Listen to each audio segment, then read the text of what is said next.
Assalamualaikum warahmatullahi wabarakatuh. Innal hamdalillah nahmaduhu wa nasta'inuhu wa nastaghfiruh wa na'udzu billahi min shururi anfusina wa min sayyiati a'malina. May yahdihillahu fala mudilla lahu wa may yudlil fala hadiya lahu.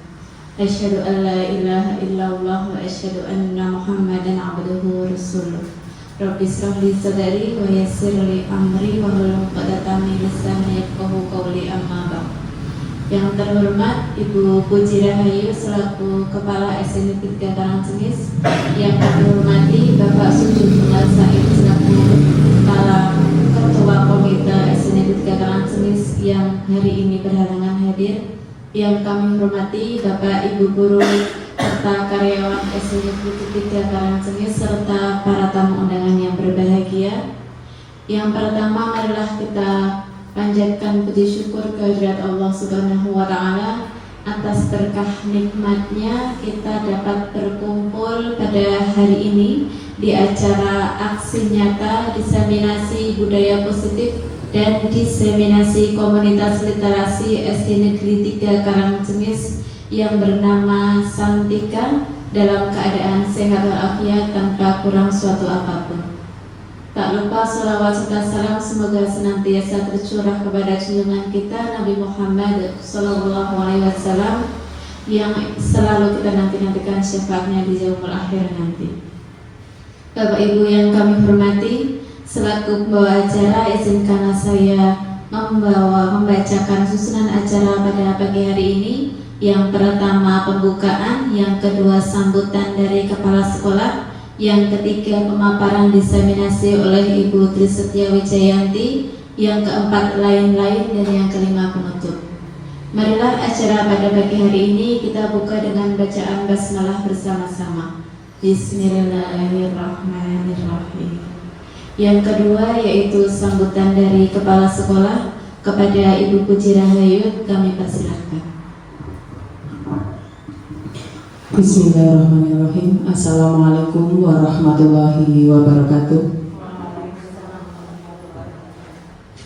Alhamdulillahirabbil alamin wa bihi nasta'inu ala umuri dunya waddin wa ala alihi wa sahbihi ajmain, amma ba'd. Yang saya hormati Bapak dan Ibu guru beserta staf karyawan SD Negeri 3 Karangcengis. Yang saya hormati Ketua Komite SD Negeri 3 Karangcengis Bapak Sujud Umar Said yang pada hari ini berhalangan hadir, mudah-mudahan selalu dalam keadaan sehat walafiat. Amin. Amin. Dan tak lupa pula kepada Ibu Trisetia Wijayanti selaku CGP Angkatan 11 yang saya hormati dan saya banggakan.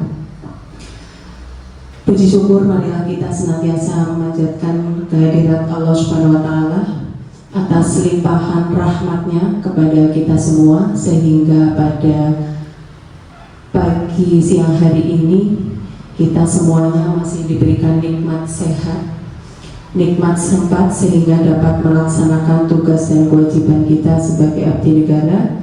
Dan alhamdulillah pada siang hari ini kita melaksanakan kegiatan kombel atau komunitas belajar SD Negeri 3 Karangcengis untuk pertama kali. Tadi sudah disebutkan oleh Ibu Nur Cahyani bahwa kombel kita namanya Santika.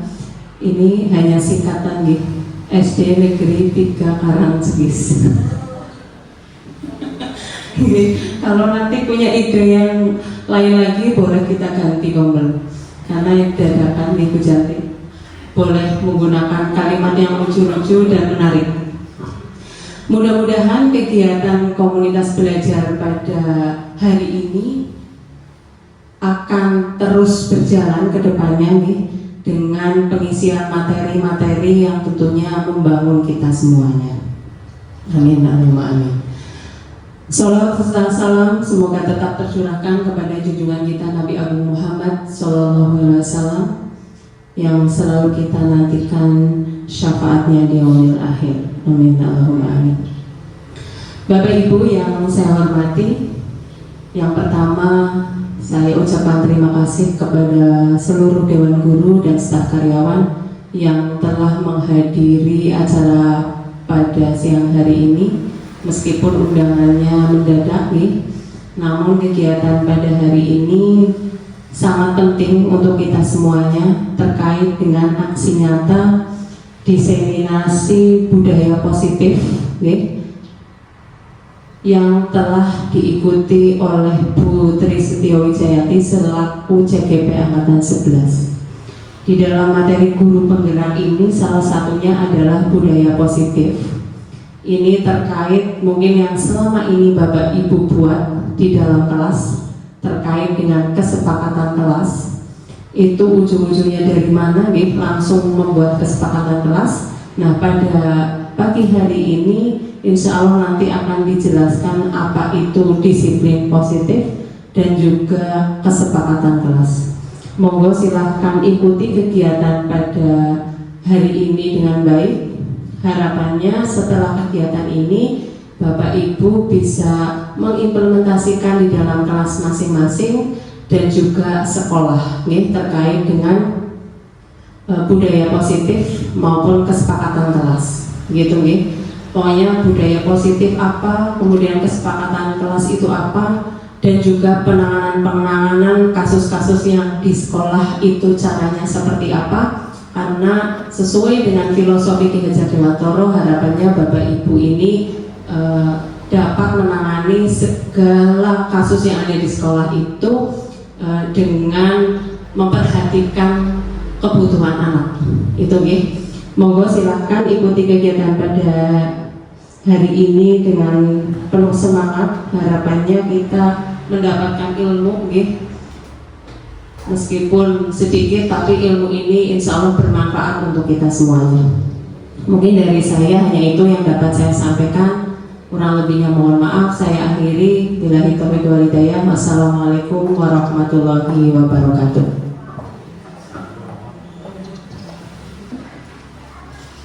Terima kasih kepada Ibu Puji Rahayu yang telah memberikan sambutan pada acara pagi hari ini. Acara selanjutnya yaitu pemaparan diseminasi oleh Ibu Tri Setiawijayati Sulasi Muyasara. Kepadanya kami persilakan.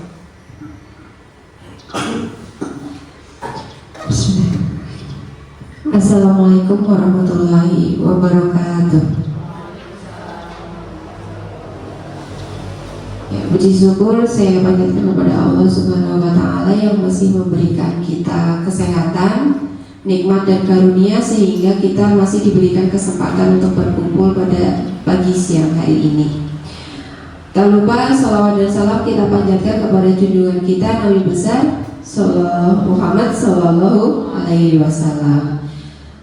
Yang terhormat Ibu Kepala Sekolah Ibu Puji Rahayu dan rekan-rekan guru serta karyawan SD Negeri 3 Karangcengis serta Bapak Komite yang hari ini berhalangan hadir.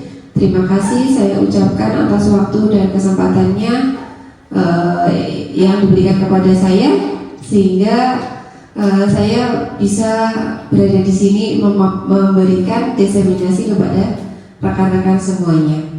Sebagai calon guru penggerak dari SD Negeri 3 Karangcengis, mungkin rasanya nggak bijak jika saya mendapatkan ilmu dari apa yang sudah saya dapatkan dari pembelajaran CGP jika tidak disalurkan ke teman-teman semuanya. Nah, untuk memulai diseminasi pagi siang hari ini supaya tidak ngantuk, gimana kalau kita SBing dulu? Sepertinya Bu Endang sudah mulai ngantuk. Oke, kita ke depan dulu sebentar, Bapak Ibu. Mohon maaf, ke depan dulu sebentar. Nah, urutan silakan di depan. Iya.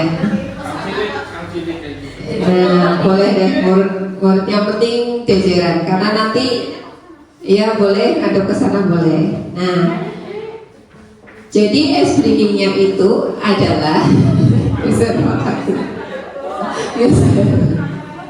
Oke.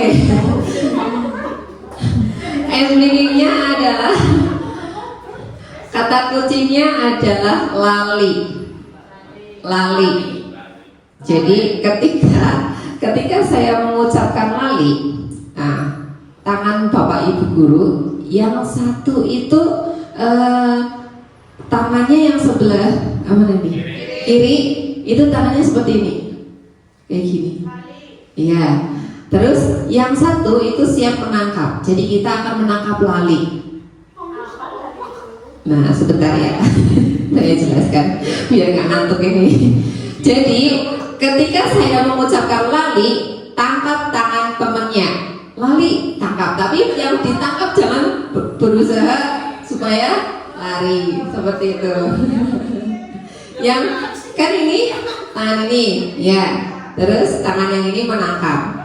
Nah, ketika saya mengucapkan lali, ditangkap. Tapi berusaha tangan kalian, tangan yang satu ini jangan sampai ketangkap sama temannya. Oke, yuk, siap belum?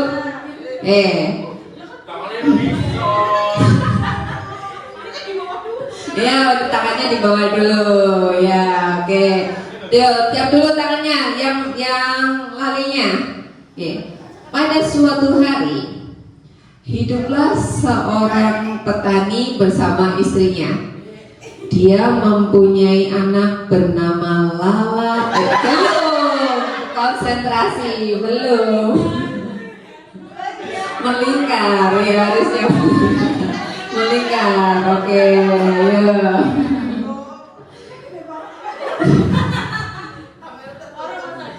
Pada suatu hari, hiduplah seorang petani dan istrinya. Dia memiliki anak bernama Lali dan Lala.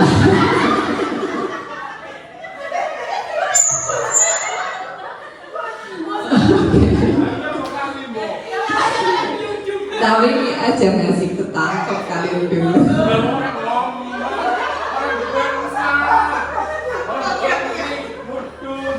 Oke, lanjut.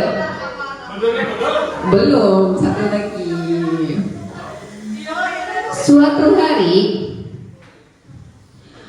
Lala pergi berkebun mengajak ibunya dan ayahnya untuk menanam sayuran. Tapi dia lupa kalau Lali itu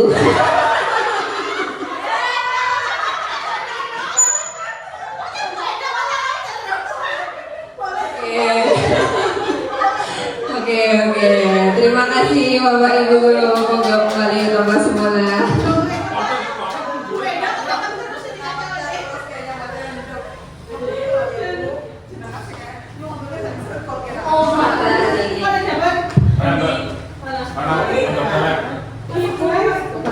Oke.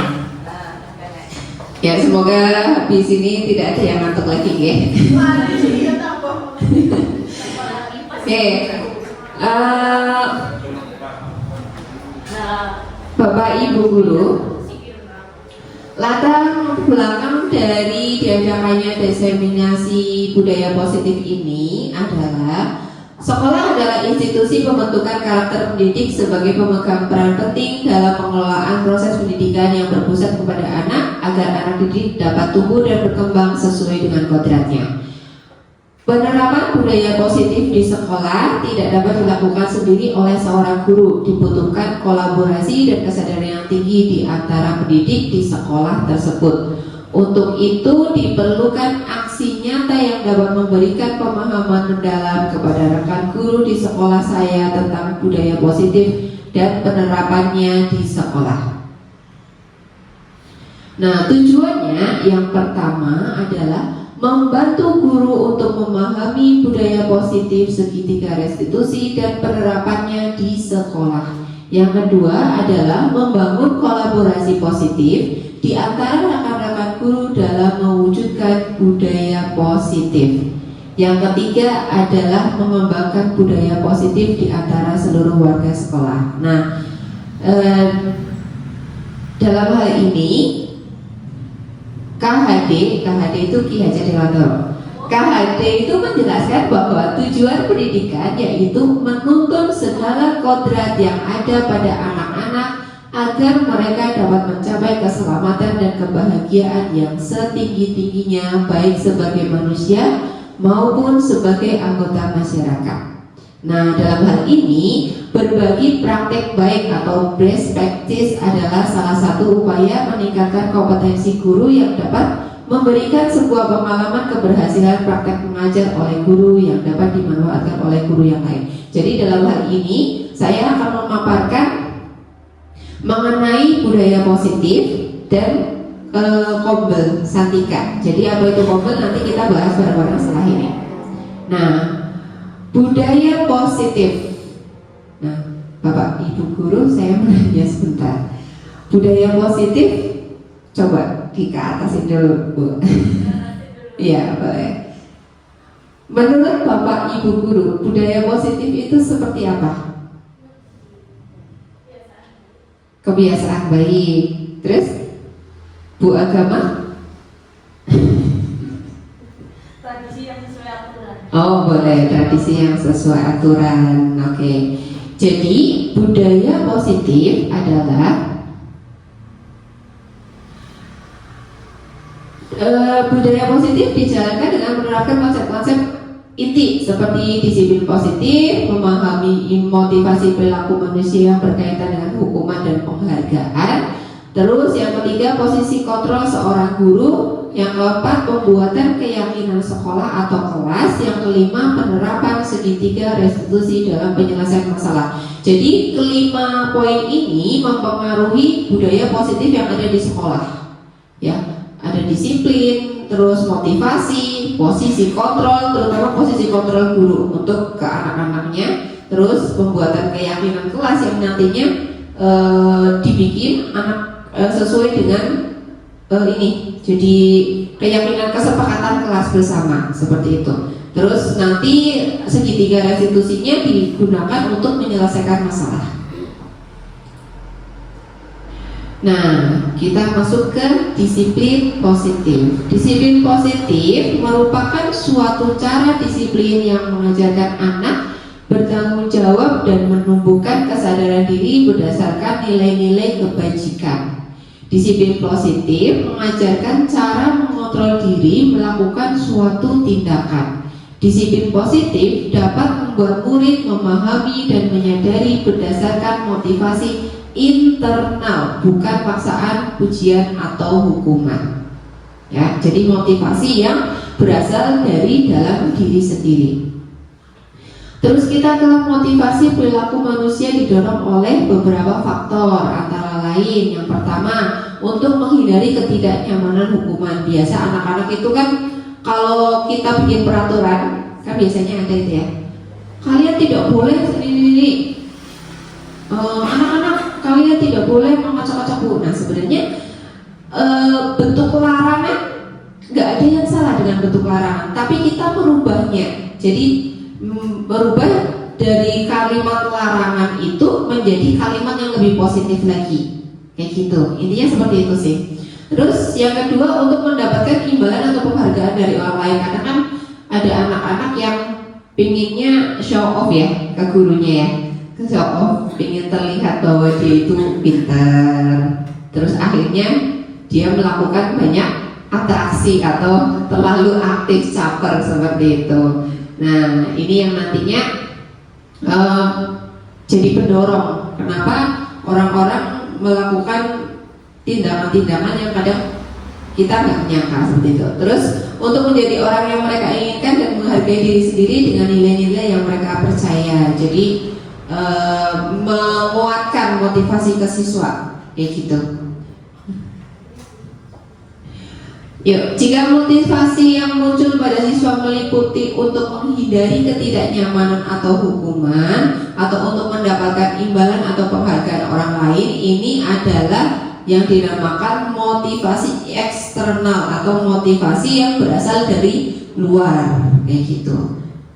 Nah, sedangkan motivasi internal adalah untuk menjadi orang yang mereka inginkan, menghargai diri sendiri dengan mereka percaya dengan cara menghindari hukuman dan pemberian penghargaan berlebih. Jadi tidak ada hukuman dan tidak ada penghargaan berlebih, tapi mereka meyakini dari dalam hati bahwa mereka sudah yakin, terus menjalankannya dengan senang hati seperti itu. Itu yang namanya motivasi internal, datang dari dalam diri sendiri seperti itu. Terus kita ke posisi kontrol seorang guru. Nah, coba Bapak Ibu direvisi yuk masing-masing yuk. Menurut Bapak Ibu guru yang ada di sini, apakah posisi kontrol yang sudah diterapkan oleh Bapak Ibu guru selama ini? Di antara 5 ini, coba saya ingin tahu. Masing-masing, apakah sebagai penghukum, teman, terus pembuat merasa bersalah, atau pemantau, atau sebagai manajer? Coba. Ya silakan satu.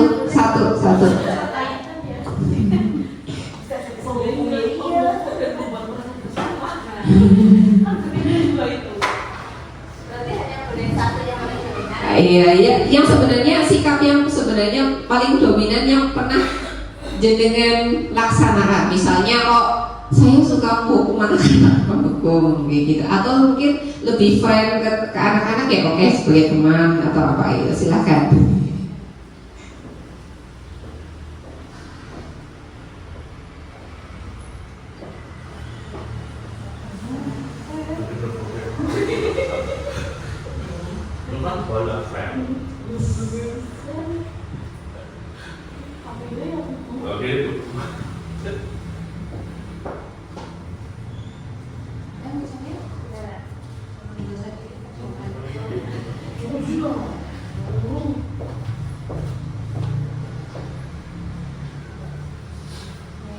Bu Cahya membuat merasa bersalah. Aduh.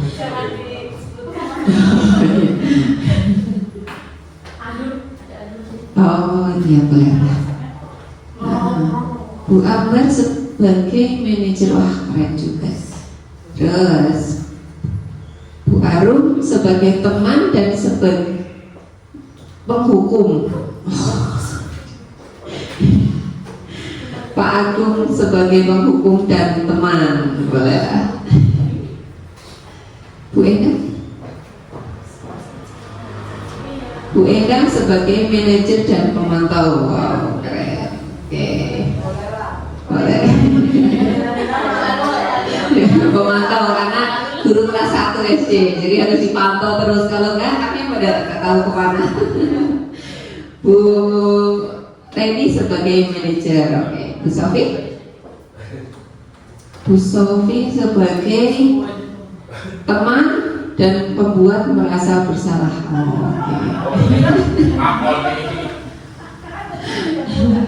Oke. Dalam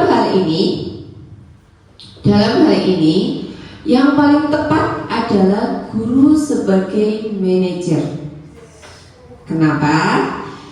Guru membuat sesuatu bersama muridnya, mempersilahkan murid mempertanggungjawabkan perilakunya dan mendukung murid agar dapat menemukan solusi atas permasalahannya sendiri. Terus posisi manajer mengacu pada restitusi yang dapat menjadikan murid sebagai manajer bagi dirinya sendiri, sehingga tercipta identitas positif atau berhasil pada diri murid. Kenapa seperti itu? Ya. Kalau kita bertindak sebagai penghukum, nanti di memorinya anak-anak itu bakalan terus diingat terus. Oh, aku biasa ya dihukum Bu Ambar. Sampai tua dia bakal ingat, Bu. Nah, seperti itu. Tapi ketika kita jadi manajer, ya, kita mendukung anak-anak, terus mengayomi anak-anak, terus istilahnya ketika ada anak-anak yang bermasalah, terus kita ayomi, terus tanpa ada menitik beratkan ke hukuman, ya, tapi kita memberikan keyakinan kepada anak bahwa misalnya dari melakukan jadi segitiga restitusi itu, jadi merasa dia itu bersalah, terus habis itu habis dia merasa bersalah, dia ada rasa keinginan untuk memperbaiki diri yang datang dari diri sendiri, seperti itu. Terus yang harus kita lakukan adalah membuat keyakinan kelas atau keyakinan sekolah boleh. Guru berperan dalam membentuknya keyakinan sekolah atau kelas yang disepakati bersama-sama oleh guru dan murid. Keyakinan sekolah atau kelas merupakan pernyataan universal yang mudah diingat, dipahami, dan harus diterapkan dalam lingkungan sekolah. Misalnya ini tempat saya, ini ada beberapa keyakinan kelas di sini. Nah, untuk keyakinan kelas, kalau bisa kita itu jangan menggunakan kalimat yang negatif. Misalnya ini, masuk sekolah tepat waktu, oke, kalimatnya positif ya. Terus menjalankan piket, kalimat positif. Terus mendengarkan penjelasan guru, juga kalimat positif. Kan kadang tidak boleh bicara sendiri. Nah, ini ada nih. Masih ada yang salah ini Bu, harus diganti. Harus direvisi. Misalnya tidak boleh membuli teman, diganti kalimatnya jadi menghargai teman, seperti itu. Terus dilarang keluar kelas jika belum jam istirahat, berarti mungkin kalimatnya bisa diganti. Iya, bukan, ini kan dilarang. Iya, jadi menjalankan apa ya? Ya, disiplin waktu jam istirahat boleh juga, seperti itu. Jadi kita menggunakan kalimat yang lebih positif. Jangan pakai tidak boleh, dilarang, kayak gitu. Kalau bisa seperti itu. Jadi di anak-anak itu mindsetnya sudah terpancang. Oh iya, harus menggunakan kalimat yang lebih positif lagi. Jadi kalimat larangan itu tidak digunakan seperti itu. Lebih ke sono seperti itu. Terus untuk penerapan segitiga restitusi, ya, guru berperan sebagai manajer menjalankan segitiga restitusi melalui 3 tahapan. Yang pertama ada menstabilkan identitas, yang kedua validasi tindakan yang salah, dan yang ketiga menanyakan keyakinan. Kita mulai dari menstabilkan identitas. Misal nih, kemarin saya juga dapat kasus di Lelah. Ada anak yang bertengkar, ya, kemarin siapa ya, Hendri sama Hendri sama Izan. Jadi pas pelajaran olahraga mereka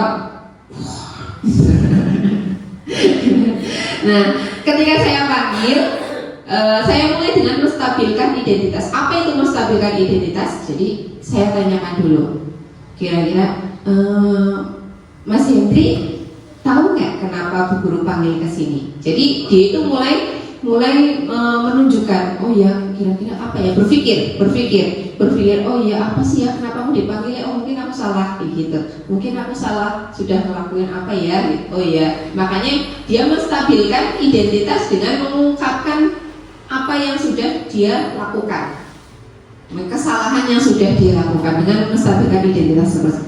Terus untuk validasi tindakan yang salah. Nah, setelah itu kita melaksanakan validasi tindakan salah. Validasinya seperti apa? Kita tanya ke anak-anak, kalau tindakan seperti itu salah tidak? Nah, nanti anak-anak kan pasti menjawab, iya salah Bu. Nah, ya kan? Oh iya, kira-kira kalau udah salah seperti itu mau gimana gitu. Nanti dia akan berpikir, oh iya, kalau aku udah salah gimana ya gitu. Dan dia akan, oh iya Bu, nanti saya memperbaiki gitu. Kok kalau anaknya ketemu anak yang super, terus dia ngomong, wah enggak Bu, saya nggak salah apa segala macam. Nah, bagaimana caranya? Biar anak saja. Nah, kita memberikan rasa bersalah ke dia. Misalnya, loh, kamu seperti itu, kamu nggak kasihan sama Bu Guru. Bu Guru ngajar kelas 1 loh, capek gitu. Kamu masih bertengkar. Nah, kira-kira anaknya gimana? Kan kasihan sama gurunya, ya nggak? Oh iya, kasihan ya Bu Guru, kayak gitu. Membuat rasa bersalah boleh, karena itu kan bagian. Cuma yang paling tepat itu adalah sebagai manajer. Terus yang ketiga adalah menanyakan keyakinan. Jadi kita menanyakan ke anak-anak ketika dia melakukan perbuatan yang istilahnya melanggar segitiga restitusi itu, kita tanyakan ke dia, kamu masih ingat kesepakatan kelas yang kita buat seperti itu? Nah, kira-kira ini melanggar kesepakatan kelas tidak? Dia akan berpikir, oh iya kemarin kesepakatan kelasnya kita bisnis seperti ini, oh iya aku melanggar, nah, seperti itu. Jadi dia akan sadar dengan sendirinya, dan itu akan menumbuhkan keyakinan bagi dirinya sendiri. Oh, aku tidak boleh ngelakuin hal seperti itu lagi. Nah, kayak gitu. Itu nanti akan menghasilkan murid yang mandiri dan bertanggung jawab. Gimana Bu Cahaya?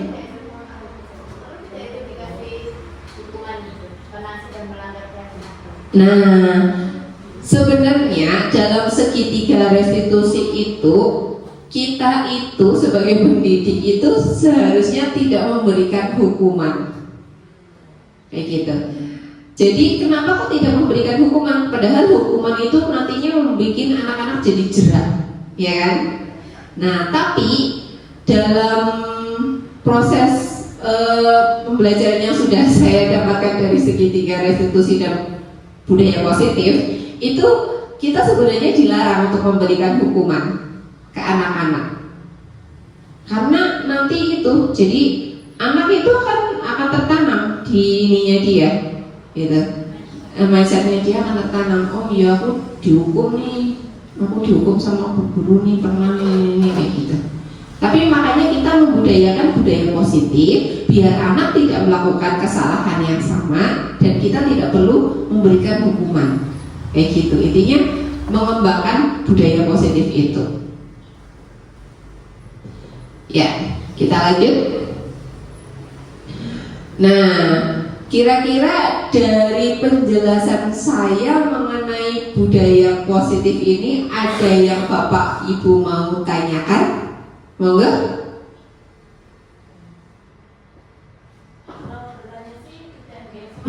Karena disiplin tadi kan memang panjang ya makanya, dan kita tahu siswanya itu sudah terlanjur seperti itu. Jadi ketika kesempatan saya kan ya biaran ya. Ketika kemarin contoh ya 17 Agustus kan ada yang tidak dapat. Sebelumnya kan saya sudah besok Sabtu pasaran 17 Agustus semuanya wajib berangkat gitu. Nah, kalau tidak berangkat gimana? Nah, anak-anak sendiri yang meminta untuk kalau tidak berangkat bagaimana? Berarti kan anak-anak sendiri yang meminta untuk diberikan hukuman. Nah, itu bagaimana kira-kira? Nah, mungkin kalau misalnya anak-anak sendiri yang mengapresiasikan kayak gitu, misalnya kok Bu, kalau misalnya nanti kita nggak berangkat, kalau ada yang melanggar gimana? Terus itu sudah jadi kesepakatan bersama, ya mungkin bisa dilaksanakan Bu. Misalnya ada konsekuensi apa kayak gitu. Cuma alangkah baiknya jika konsekuensi atau hukuman itu ditiadakan atau dihindari seperti itu. Tapi kalau memang itu udah jadi kesepakatan anak sendiri yang buat gitu, misalnya, oh pokoknya nanti kalau misalnya berangkat kita mau kayak gini gitu, karena maunya kan sebenarnya dari hatinya mereka ya, gitu kan. Nah, tapi kalau mereka sendiri yang buat sebagai seorang guru, kita mau nggak mau kan gimana gitu, gitu. Nah iya, jadi yang paling penting adalah kita mendukung siswa tersebut, kayak gitu. Tapi jangan sampai merugikan siswa juga, gitu. Oke? Sudah kira-kira sampai sini sudah paham? Nopo ya, Bu, gimana? Terima kasih atas waktunya. Jujur saya pribadi dalam menerapkan disiplin positif itu mengalami kesulitan, karena pada dasarnya menerapkan disiplin positif itu seorang guru juga harus memperhatikan karakter anak. Sedangkan di lingkungan satu sekolahan 120 siswa, otomatis karakternya berbeda. Bagaimana seorang guru harus membangkitkan disiplin positif anak yang latar belakang mohon maaf keluarga atau karakternya itu berbeda-beda. Kemudian tadi dalam menerapkan kesepakatan kelas itu kan siswa tidak diperbolehkan, ternyata itu kalimat yang salah. Tetapi kalau misalkan hanya menggunakan kalimat yang disiplin waktu untuk istirahat, itu juga menurut saya penerapan di kelas itu memerlukan waktu yang cukup bertahap, karena kalau misalkan pemahaman anak yang satu dengan anak yang lain pasti berbeda-beda. Itu pertanyaannya tadi sih saya, itu bagaimana cara seorang guru menerapkan disiplin positif di sekolahan dengan mempertimbangkan karakter anak yang berbeda. Terima kasih atas waktunya. Terima kasih Bu Arum. Jadi menurut saya seperti ini, ketika kita menjalankan budaya positif,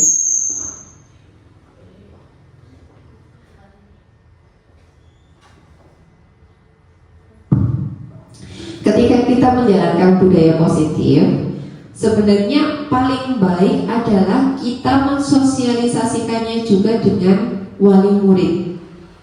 Ya Bu, nanti suatu saat kita akan mengadakan sosialisasi juga dengan wali murid yang berkaitan dengan proyek P5 juga, nanti kita sosialisasikan juga. Jadi ketika di sekolah kita sudah menerapkan budaya positif, tapi di rumah nanti tidak ada budaya positif yang sama, maka anak-anak juga ibaratnya di sekolah sudah dilatih, pulang malah kembali lagi ke semula, seperti itu kan, oke?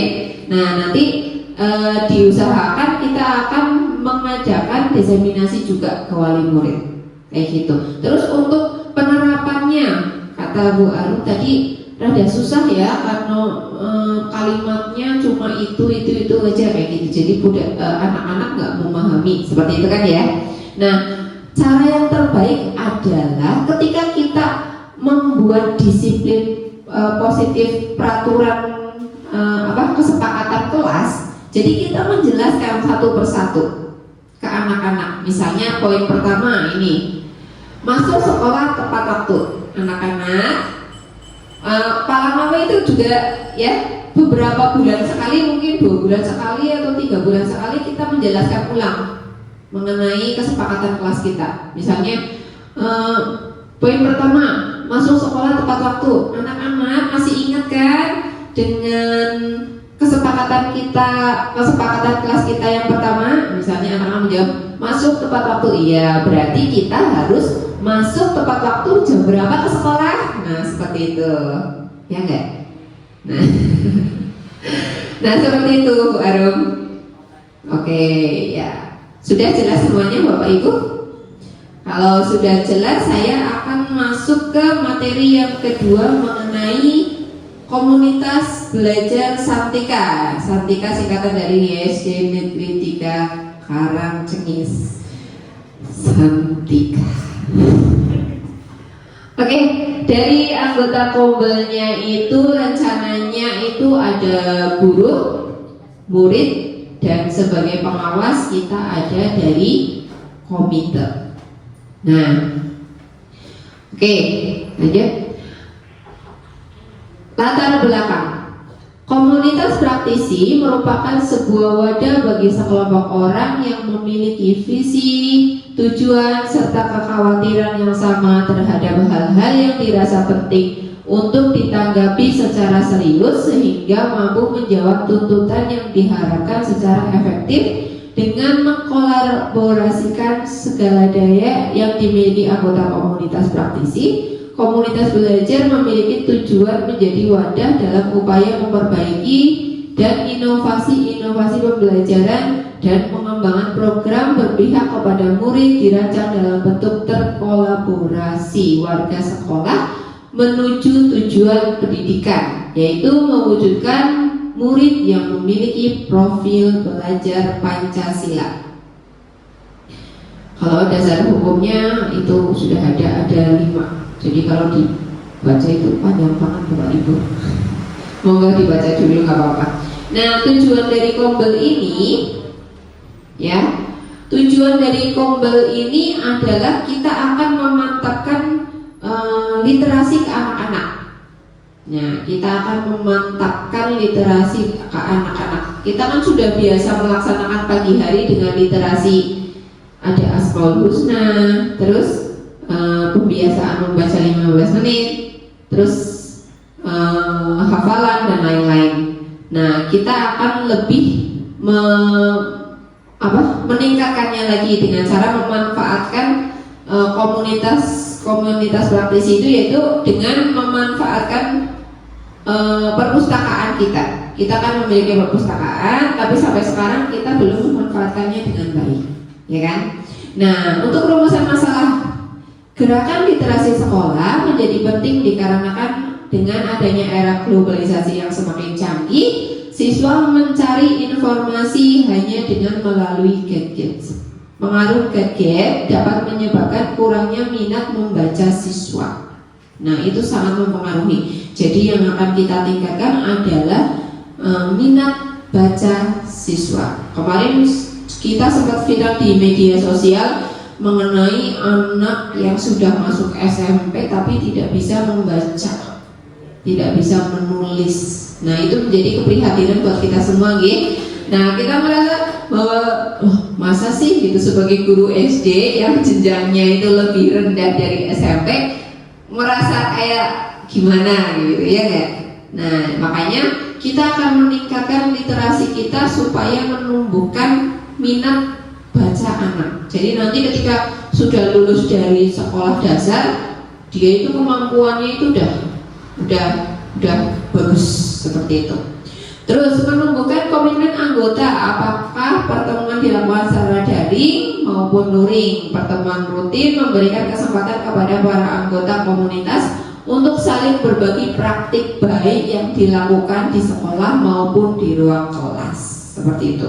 Jadi nanti komunitas ini nggak cuma untuk mengedepankan anak-anak supaya ke perpustakaan, pinjam buku, tidak seperti itu. Tapi kita juga sama-sama melaksanakan praktek baik yang sudah, misalnya ada salah satu guru yang mengikuti pelatihan. Nah, nanti kan dia mendapatkan ilmu, ya, mendapatkan ilmu. Apakah ilmu itu bisa diterapkan ke anak-anak? Maka kalau bisa diterapkan ke anak-anak, maka itu dia akan memberikan diseminasi kepada anak-anak ataupun kepada guru, seperti itu.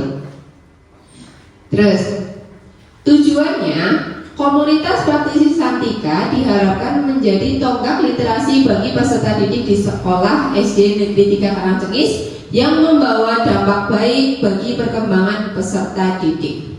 Terus tujuan komunitas praktisi dijabarkan sebagai berikut. Yang pertama, meningkatkan profesionalisme dalam menyelenggarakan pembelajaran. Yang kedua, menjadi wadah untuk belajar bersama dalam mencapai tujuan dan yang dicita-citakan. Yang ketiga, memotivasi setiap anggota untuk menemukan solusi atas setiap tantangan yang dihadapi. Yang keempat, membuat inovasi yang bersumber pada pengalaman yang dibagikan oleh setiap anggotanya. Nah, itu yang tadi saya bilang. Jadi nggak cuma misalnya dalam kombel itu kan ada susunannya. Ada ketua, ada pengawas, ada penanggung jawab, ada sekretaris, ada bendahara, dan ada anggota. Dan di situ perannya itu semuanya sama.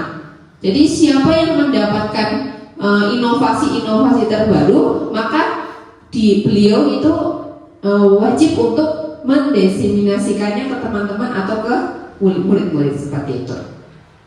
Nah, nanti kita akan mengadakan jadwalnya untuk jadwal pelaksanaan kombelnya, kapan pertemuannya, dan lain sebagainya.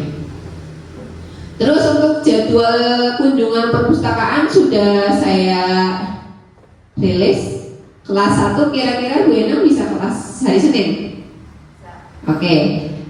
Terus untuk kelas 2 hari Selasa. Oke. Kelas 3 hari Rabu. Oke nih Pak. Oke.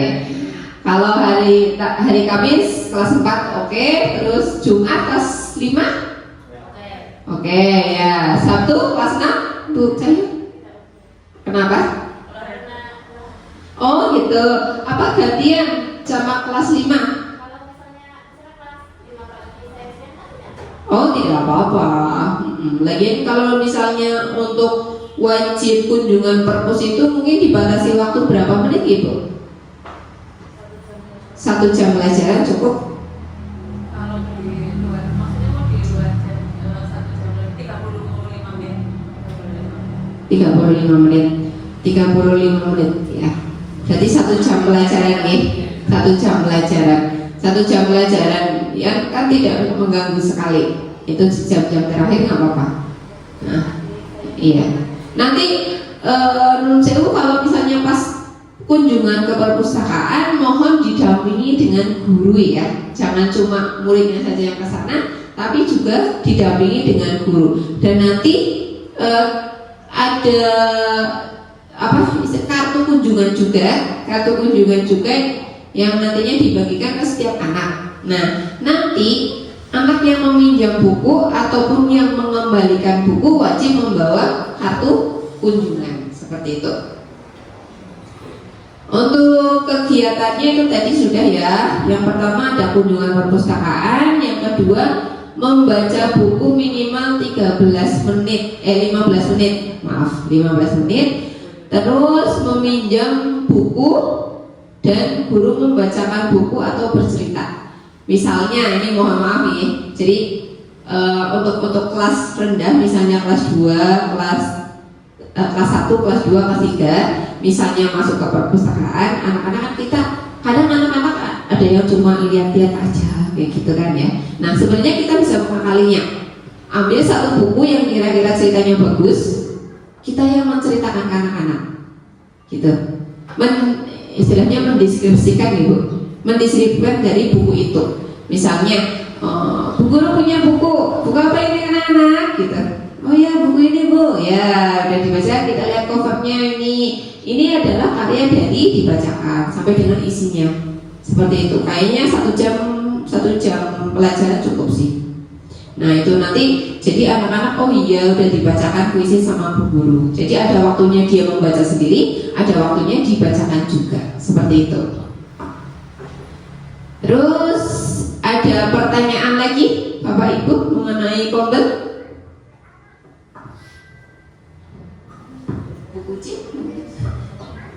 Utang Bu. Ya. Jadi kombel ini bukan semacam ini mohon maaf saya tidak tahu gitu ya kurang tahu. Jadi kombel ini bukan semacam KKG begitu yang kita kumpul-kumpul berbagai praktik baik, ada acaranya begitu atau seperti apa? Karena di sini kan ternyata komunitas literasi bukan komunitas belajar. Nah itu saya bingung. Ya, sebenarnya kalau kombel yang sekolah kita itu kan ada juga yang kombel yang selain seperti KKG itu apa namanya? Komunitas belajar. Jadi kalau yang ini Bu Jati buat itu kombel tapi khusus yang literasi. Kalau kita melaksanakan kombel juga setiap misalnya kita hari Sabtu hari ini itu juga namanya kombel juga. Tapi khusus kombel yang dibuat Bu Jati ini untuk komunitas literasinya begitu. Jadi nanti harapannya tidak hanya muridnya, tetapi guru-gurunya di situ juga berperan aktif. Harapan saya seperti itu. Jadi karena kombel kan komunitas belajar. Jadi yang belajar itu tidak hanya murid, tetapi harapannya bapak dan ibu guru juga ikut kombel di dalamnya. Nah, kombel satu sekolahan itu kan boleh lebih dari satu kombel. Nah, ini yang dibuat adalah komunitas belajar literasi dulu. Kalau yang hari ini juga dinamakan kombel juga, kombelnya guru-guru. Nah ini kan belum ada namanya, nanti kita buatkan nama. Begitu nih. Berarti kan saya jadi tahu kalau kombel itu ternyata masalahnya itu banyak. Iya betul Bu Cahya. Jadi untuk kombel yang sekolah itu kita memang mengadakannya ibaratnya berbagi praktek baik dengan sesama guru aja, ya kan kalau yang sekolah. Terus kalau yang literasi kita menitik beratkan ke anak seperti itu, karena kita harus lebih mengedepankan anak-anak dalam hal literasi terutama baca tulisnya di SD seperti itu. Sudah Ibu? Ada lagi? Ya Bu, gimana? Saya sih tidak mau bertanya, cuma mau itu apa? Bertanya. Oh iya ya boleh. Oh, sedikit usul komunitas menurut Ya pakai ini, pakai ini. Gak apa-apa. Usul nama komunitas belajarnya, karena ini kan komunitas belajar berbasis literasi nih. Usul komunitasnya itu Kombes Ilmu, komunitas baca, explore dan survive ilmu. oh boleh itu juga. Komunitas- Kayaknya bisa dipakai buat Iya betul, baca, explore, survive. Tujuannya kita berilmu itu tujuannya untuk bisa menyesuaikan kehidupan, menyesuaikan dengan apa tantangan yang akan kita hadapi.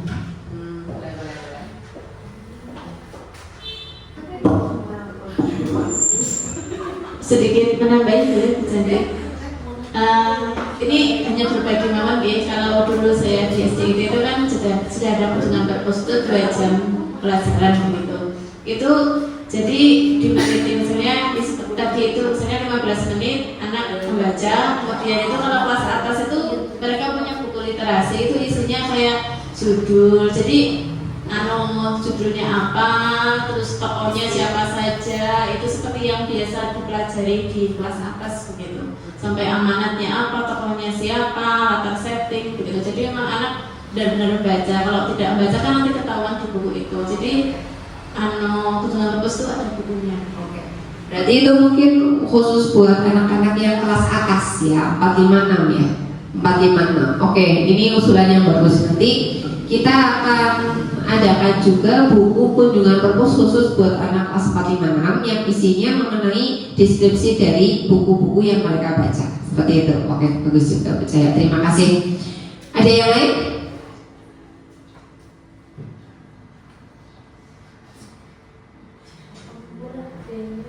Iya. Oh. Kalau tadi Bu Cahya memberikan masukan untuk yang kelas atas, saya memberikan masukan yang kelas bawah. Karena kita dulu pernah dipanggil ke BPMP terkait dengan literasi yang rendah, sudah diajarkan bagaimana apa itu Bu Cantik, mendongeng, kemudian cerita gitu. Apa namanya istilahnya, mana jadi lupa. Bukan yang Bu Janti menceritakan di depan terus anak-anak mendengarkan. Apa itu namanya? Jadi lupa. Bukan yang Bu Janti duduk di depan membacakan cerita, membaca nyaring. Nah, ini ingat membaca nyaring, ingat membaca nyaring. Jadi untuk kelas 1, 2, 3 tugasnya mungkin belum pakai buku itu, tetapi gurunya yang bekerja. Maksudnya bu gurunya yang membacakan cerita. Kan di perpus ada buku banyak cerita-cerita. Kalau kelas 1 untuk membaca sendiri sepertinya masih kesulitan. Kelas 2 juga sama. Kelas 3 ya mungkin ada beberapa yang sudah lancar membaca, tetapi bisa divariasikan membaca nyaring dan juga mendongeng. Begitu nih. Ini hanya masukan Bu.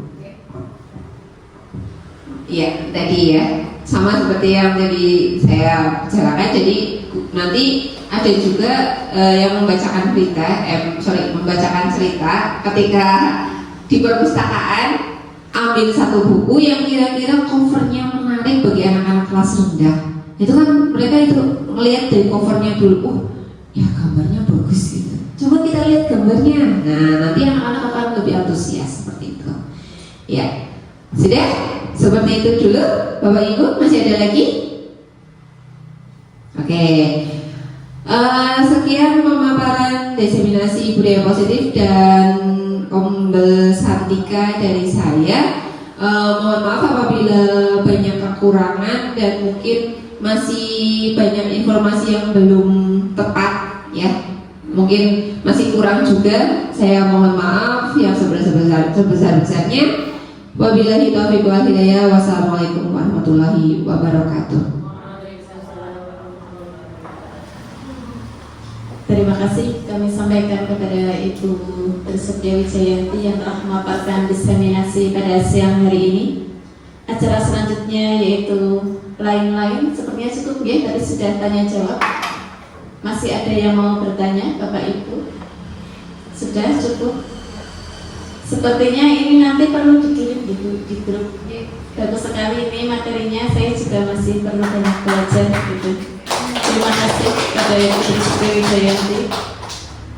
Bapak Ibu yang kami hormati, demikianlah acara diseminasi budaya positif pada siang hari ini. Terima kasih atas kehadiran Bapak Ibu semua untuk menghadiri aksi nyata dari Ibu Trisutya Wijayanti. Kami selaku sekolah, mewakili sekolah mengucapkan selamat kepada Ibu Trisutya Wijayanti yang telah menyelesaikan aksi nyata diseminasi budaya positif dan diseminasi komunitas literasi. Dari kami cukup sekian, banyak salah mohon maaf. Marilah kita tutup acara pada siang hari ini dengan bacaan hamdalah bersama-sama. Alhamdulillahirabbil alamin. Wabillahi taufiq wal hidayah. Assalamualaikum warahmatullahi wabarakatuh.